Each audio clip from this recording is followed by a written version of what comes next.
يا أهلا بيكم. النهاردة هنخش في موضوع جامد جدا، قوانين نيوتن. هنفك شفرتها ونعرف إيه سر كل حاجة بتتحرك حوالينا، والموضوع كله مش هياخد أكتر من 5 دقايق. يلا بينا. أكيد كلنا اتحطينا في الموقف ده، راكبين عربية والسواق فجأة هوب يضرب فرامل، نلاقي الموبايل طار من على التابلوه والشنط اللي جنبنا اتقلبت وحتى إحنا نفسنا جسمنا بيطلع لقدام. إيه بقى اللي بيحصل ده؟ يا ترى إيه السبب؟ الإجابة كلها في كلمة واحدة: القصور الذاتي. بصوا كده معايا على الصورة دي، هي دي بالظبط الحكاية. العربية ماشية عادي وفجأة وقفت، بس الصندوق اللي فوقيها لا، ده لسه عايز يكمل في طريقه. تعالوا نفهم ازاي ده بيحصل. طيب عشان نفهم ليه جسمنا بيطلع لقدام كده لازم الأول نعرف إيه هي الحالة الطبيعية لأي جسم في الكون ده. الموضوع أبسط مما نتخيل. أي حاجة في الكون من أول أصغر ذرة لحد أكبر كوكب ليها حالتين بس، مفيش تالت. يا إما بتكون ساكنة ثابتة في مكانها، يا إما بتكون بتتحرك وبس كده. وهنا بقى بتيجي حتة القصور الذاتي. ممكن نتخيلها ازاي؟ تخيلوا ان الأجسام دي كائن كسول شوية، بيحب يفضل على حاله. كل جسم بيقاوم أي حد يحاول يغير حالته. يعني لو هو واقف مكانه عايز يفضل واقف، لو بيتحرك عايز يفضل يتحرك بنفس السرعة بالظبط وفي نفس الاتجاه، مش عايز أي تغير أو مجهود. خلونا نرجع تاني لمثال العربية عشان نفهم أكتر. العربية كانت ماشية صح؟ تمام؟ يبقى كل حاجة جواها، الركاب والصندوق اللي في الصورة، كلنا كنا بنتحرك معاها بنفس سرعتها. اللحظة اللي العربية فرملت فيها فجأة، القصور الذاتي بتاع أجسامنا قال لا، أنا عايز أكمل حركة، وخلاها تحاول تكمل لقدام. وعشان كده كل حاجة بتندفع بالشكل ده.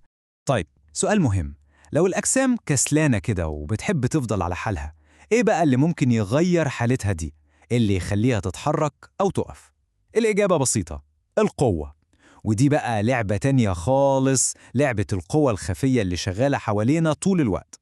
بصوا كده معايا على الشنطة دي اللي على الترابيزة. في الظاهر كده هي ساكنة ومفيش أي أكشن بيحصل، صح؟ لكن في الحقيقة في معركة قوة شغالة. في قوة الجاذبية بتشدها لتحت، وفي نفس الوقت في قوة تانية من الترابيزة نفسها بتزقها لفوق. ولما القوتين دول بيكونوا قد بعض بالملي بس عكس بعض في الاتجاه بنسميها قوة متزنة. زي ما بيحصل مع الشنطة دي، الجاذبية بتشد لتحت بنفس قوة ما الترابيزة بتزق لفوق، فالاتنين كأنهم بيكنسلوا بعض، بيلغوا بعض. المحصلة في الآخر صفر، والنتيجة النهائية الشنطة هتفضل في مكانها ولا هتتحرك سنتي. لكن تخيل بقى لو حد جه وراح زائق الشنطة دي بإيده. هنا بقى اللعبة كلها بتتغير. دلوقتي بقى فيه قوة غير متزنة، يعني قوة الزق أكبر من أي قوة تانية بتحاول توقفها. فالنتيجة إيه؟ طبعا الشنطة تتحرك في الاتجاه اللي بتتزق فيه. هي دي بقى فكرة القوة غير المتزنة، هي دي اللي بتعمل كل الأكشن والتغيير.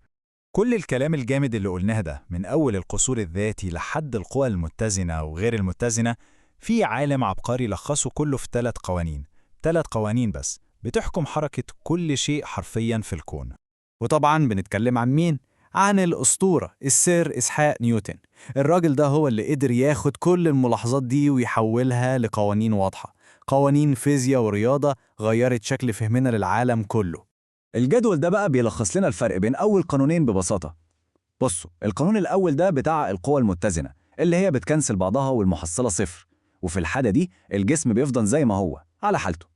إنما القانون التاني ده بقى بتاع القوة غير المتزنة اللي هي بتعمل أكشن وبتغير حالة الجسم وتخليه يتصارع. يعني القانون الأول لنيوتن ده هو بالظبط قانون القصور الذاتي اللي بدأنا بيه.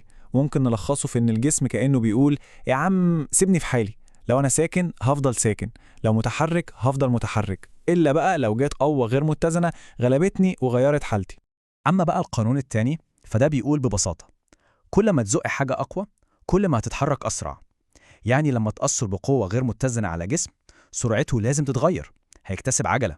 وكل ما القوة دي كانت أكبر، كل ما التغيير في السرعة أو العجلة دي كانت أكبر. عايزين مثال يوضح الموضوع ده؟ مفيش أحسن من لعبة شد الحبل.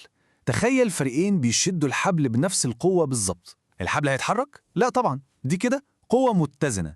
لكن أول ما فريق واحد بس يشد بقوة أكبر سنة، هوب الحبل كله بيجري في اتجاهه. هي دي بالظبط فكرة القوة غير المتزنة، هي اللي بتكسب وبتسبب الحركة. طيب بعد ما فهمنا الأساسيات دي كلها، هنبتدي نلاحظ إن القوانين دي مش مجرد كلام نظري في كتب الفيزياء.